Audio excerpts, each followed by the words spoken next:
नमस्कार, welcome to magic moment with Shruti's blog. तर आज आपला सिरीजचा थर्ड पार्ट रिलीज होतो आहे। तर या थर्ड पार्ट मध्ये आपण आमचं लग्न बघणार आहोत। तर मीही खूप एक्साइटेड आहे आणि तुम्हीही खूप एक्साइटेड असाल अशी मी खात्री बाळगते। हे गुरु शुक्राचार्य महाराज मंदिर कोपरगाव येथे गुरु शुक्राचार्य यांचे मंदिर आहे। या मंदिरात शुभ कार्य विवाह करण्यास कुठलाही मुहूर्त लागत नाही असे हे जगातील एकमेव मंदिर आहे। आणि गुरु शुक्राचार्यांना संजीवनी विद्या सुद्धा इथेच प्राप्त झाली होती। तर या मंदिरामध्ये लग्न केल्यानंतर संसार सुखाचा होतो अशी मान्यता आहे। त्यामुळे माझ्या सासूबाईंची इच्छा होती की आमचं लग्न इथे व्हावं, त्यामुळे आम्ही तिथे लग्न केलं। सर्वात अगोदर तिथे मंगलाष्टके झाली। तिथे खूप कमी लोकांची परमिशन मिळाली होती। अगदी 10-12 लोकांच्या उपस्थितीत आमचं बेटामध्ये लग्न झालं। खूप छान असं मंदिर तिथे बांधलेलं आहे। तुम्ही जर कोपरगावला आलात तर नक्कीच कोपरगाव बेट भेट द्या।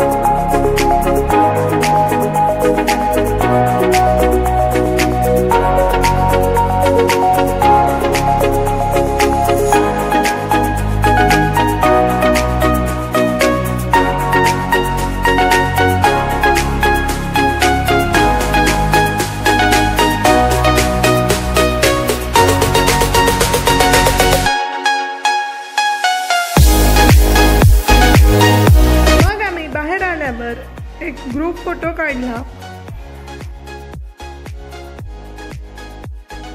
मग आम्ही आलो कार्यालयामध्ये आल्यानंतर मम्मी, काकू, मावशी सगळेजण उभे होते नवरदेवाचं स्वागत करण्यासाठी। आणि सगळेजणांनी नवरदेवाचं छानपैकी मस्त औक्षण केलं। आणि नवरदेवाच्या तिकडचे जे लोक होते म्हणजे माझे आत्या वगैरे सगळेजण त्यांचंही औक्षण केलं। आणि मग सगळेजण आत गेलो।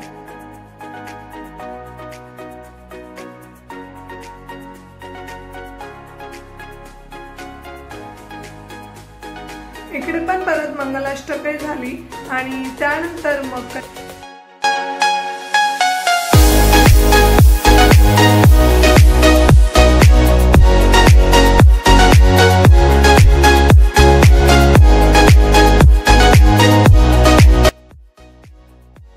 जगातील सर्वात मोठं पुण्य म्हणजे कन्यादानाचं असं आपल्या पुराणांमध्ये लिहिलेलं आहे। तर ती कन्यादानाची विधी सुरू झाली आणि बॅक साइडला तुम्हाला दिसत असेल मामा भाची फोटोशूट करताय। तर तो जो ट्रायपॉडला फोन लावलेला दिसतोय त्यावेळेस लॉकडाऊन असल्या कारणाने बऱ्याच पाहुणे मंडळींना यायला जमलं नव्हतं।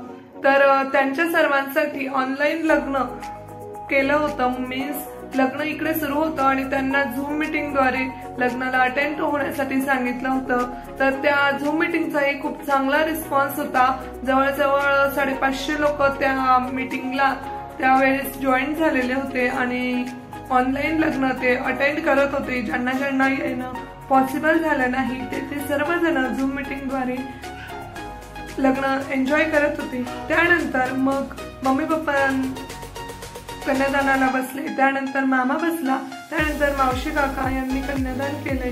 कन्यादान करण्याचा मान हा सर्वांचाच असतो। ज्यांचे नातं हे मुलीचं असतं त्यांनी सर्वांनीच मिळून कन्यादान करायचं असतं।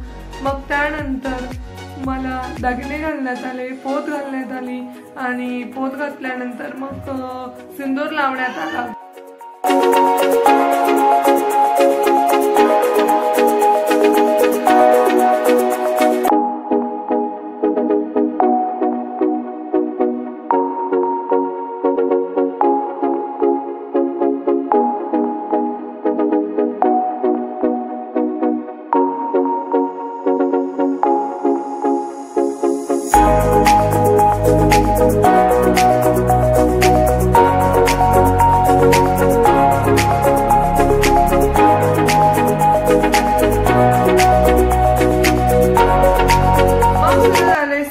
आणि 7 फेरे म्हणजे सप्तपदी सुरू झाल्या। सप्तपदी सुरू झाल्यानंतर आम्ही छान छान फोटोज पण क्लिक केले।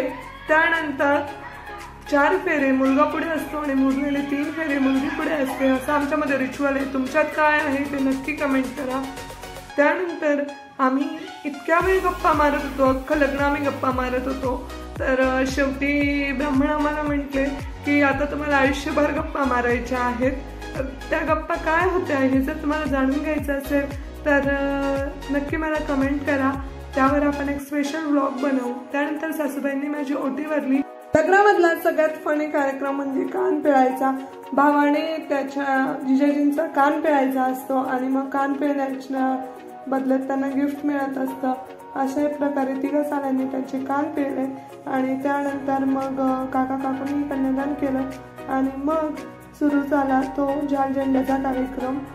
झाल झेंडा झाल्यानंतर झाल झेंड्याची प्रथा असते की तुमच्या पुढच्या आगामी जो काही नवरदेव असेल त्याच्या डोक्यावर ही भरलेल्या सामानाची परात देऊन त्याला चालायला सांगतात न मागे बघता. असा आमच्यामध्ये रिच्युअल असतो.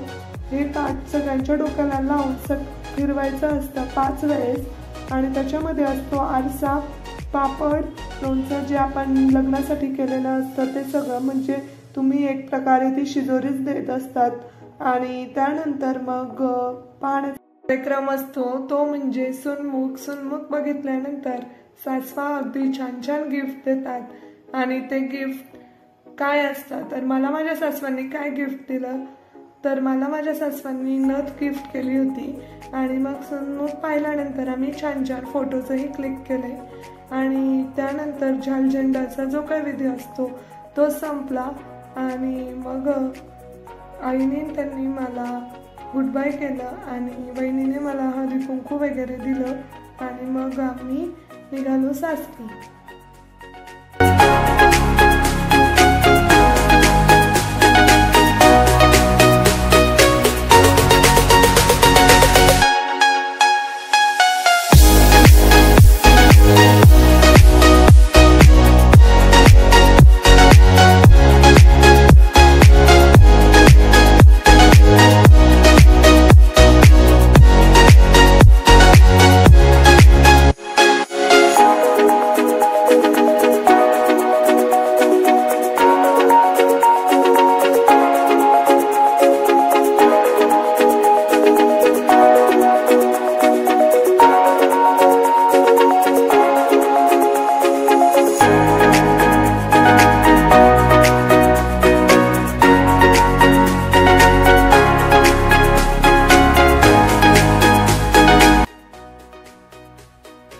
तर तुम्हाला माझा वेडिंग सेरेमनीचा डे कसा वाटला नक्की कमेंट करा, लाईक करा, शेअर करा आणि चॅनलला सबस्क्राईब करायला विसरू नका.